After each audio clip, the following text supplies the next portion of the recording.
Halo guys, kembali lagi di channel YouTube saya, Saiful Ramadan. Dan hari ini saya agak tampil beda, agak lebih gondrong. Nah, hari ini saya ingin membahas beberapa tips and trick. Apa sih yang akan kita bahas? Tetap nantikan di channel YouTube saya.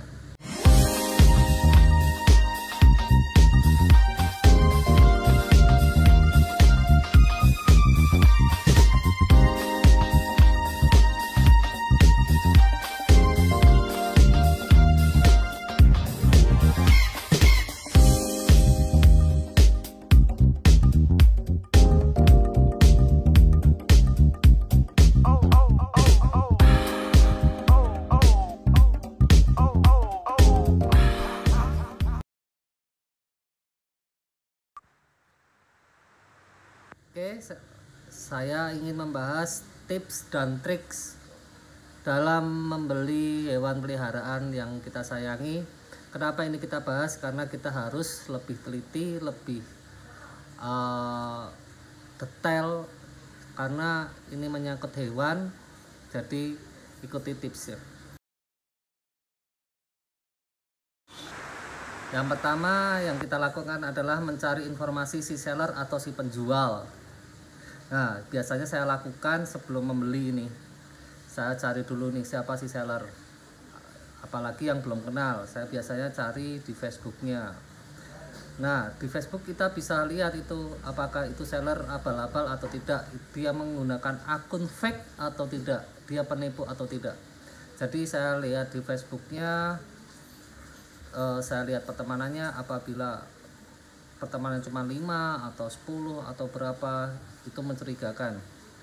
Jadi saya tidak akan melanjutkan untuk transaksinya.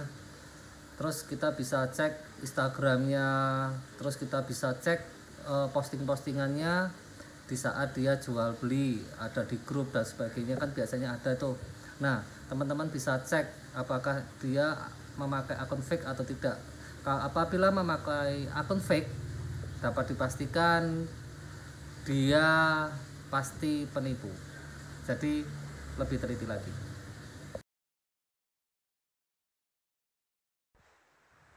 Oke, setelah menemukan informasi si seller, nah selanjutnya kita harus bisa menentukan arah. Arahnya mau kemana hewan kita beli? Untuk peliharaan di rumah, untuk kontes, atau untuk breeding. Nah, untuk peliharaan di rumah biasanya cuma kita lihat, suka, beli. Nah, beda cerita untuk yang di kontes. Yang di kontes biasanya lebih detail. Kita lihat warnanya, lihat kelengkapannya, lihat mobnya. Mob itu genetik ya, dan sebagainya. Karena biasanya kontes itu dicari untuk kebutuhan kontes. Kelengkapan itu paling penting biasanya. Nah, beda cerita kalau untuk breeding. Biasanya kalau saya beli untuk breed, saya tidak memikirkan itu ekor putus atau kuku hilang satu atau ekor keriting atau yang lain-lain ya. Yang penting sehat, mau makan, berat badan dan posturnya oke. Udah, itu aja sih. Karena saya tidak mencari yang mulus-mulus sih. Nah, itu menurut saya itu tips untuk membeli yang kedua. Oke, yang selanjutnya ini yang paling penting nih, baca deskripsi secara komplit kalau perlu berulang-ulang. Karena biasanya di situ yang paling lengkap itu di lelang. Nah, di lelang itu biasanya detail sih, ukuran dari minus, dari indukan apa dan apa biasanya ada. Supaya orang tidak tanya-tanya lagi karena itu lelang. Nah, biasanya kalau beda cerita kalau dijual beli sendiri ya, dijual beli sendiri biasanya mereka by Japri ya, Japri atau DM, mereka masih mau melayani kirim video, kirim foto. Lah, kalau bisa cek foto dan videonya.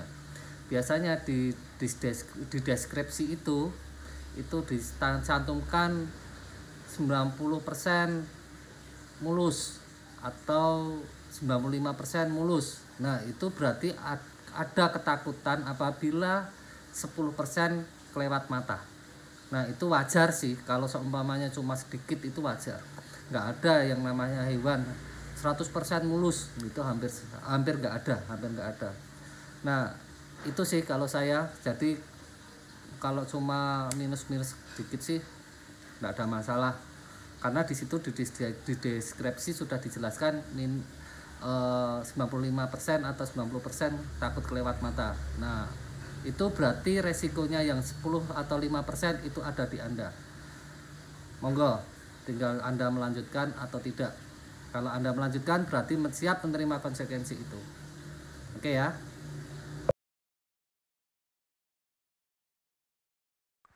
Oke, yang selanjutnya, sebelum kita transaksi, kita tanyakan dulu untuk garansinya, baik itu lelang atau online atau jual beli secara langsung ya, karena kita nggak tahu di saat dia pelihara sebelumnya gimana.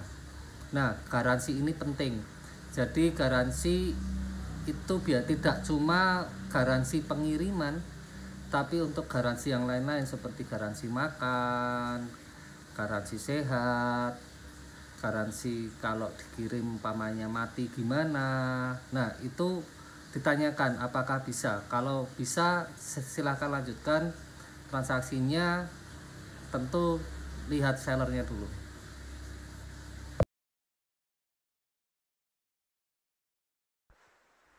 Ya yang gak kalah penting nih, biasanya banyak menanyakan, Mas bisa rekber nggak? Nah kalau saya bisa.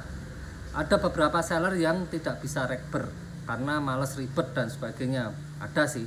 Tapi kalau saya kembali ke buyer sendiri, apakah dia bisa percaya apa enggak. Kalau nggak percaya ya jangan diambil, kalau percaya ambil aja. Nah kita sebelum membeli balik lagi ke poin yang pertama, kita cek sellernya, seumpamanya tidak mau rekber, apa tuh namanya, sepak terjangnya. Nah itu, nah saya bisa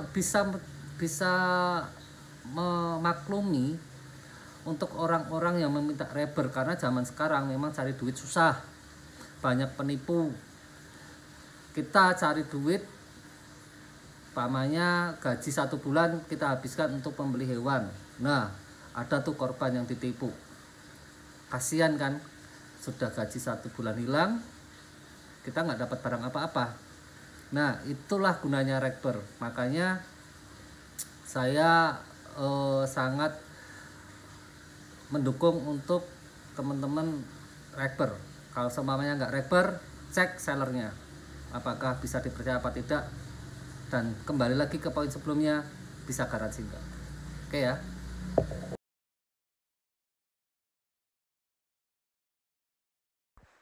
Oke selanjutnya, ini penting banget nih, kalau bisa minta foto dan video terbaru. Kalau perlu video call, kalau enggak kita bisa minta video makan atau foto, di situ disertai tanggal, dikasih tulisan tanggal itu, jam itu, tempatnya. Nah itu untuk memastikan bahwa itu benar-benar foto terbaru atau video terbaru. Nah menghindari untuk si seller supaya tidak menipu. Saya pernah yang dikirimin video lama waktu makan gitu, ternyata sampai di tempat saya sakit, matanya ketutup, ada juga yang kurus, beda sama yang dikirimkan foto dan video yang saya terima sebelumnya. Nah saya meyakini kalau itu video foto lama, dan itu salah satu seller yang saya kenal juga sebenarnya. Cuma saya nggak mau ribut lah, saya juga mau menjelek-jelekan seller itu. Saya nggak mau menutup rezekinya orang. Bagi saya ya sudahlah, saya tetap terima, saya ikhlas ya. Saya meyakini rezeki itu nggak akan kemana-mana gitu sih guys. Jadi itu yang saya alami ya. Ada juga buyer setelah kita kirim foto update dan sebagainya, dia masih retur barangnya karena bagi dia tidak sesuainya mungkin masalah apa ya, masalah warna atau masalah apa gitu, tapi untuk sehat dan sebagainya itu sesuai semua. Ada sih yang gitu, seller-seller kayak gitu. Jadi sudah, apalagi yang ada yang lebih parah, sudah sebulan dia baru komplain. Nah itu parah banget itu bro, itu sellernya cari-cari banget itu, seller sorry, bayarnya cari-cari banget. Jadi kasihan lah seller, eh, udah apa, udah jual sesuai dan udah diterima sama si buyer selama sebulan. Otomatis kalau sebulan itu kan udah dia rawat itu sebulan loh ya, 3 minggu itu udah nggak ada tanggung jawabnya sebenarnya ke seller. Tapi balik lagi si buyer golek-golek, namanya kalau bahasa Jawanya ya, cari-cari. Nah itu sih tipsnya. Oke guys, itulah semua tips dan trik dalam membeli hewan versi saya. Ini menurut pengalaman saya share ke teman-teman supaya kita bisa lebih berhati-hati dalam membeli ya. Nah tetap tonton di channel YouTube saya selanjutnya, di Ipul Main Reptil. Salam.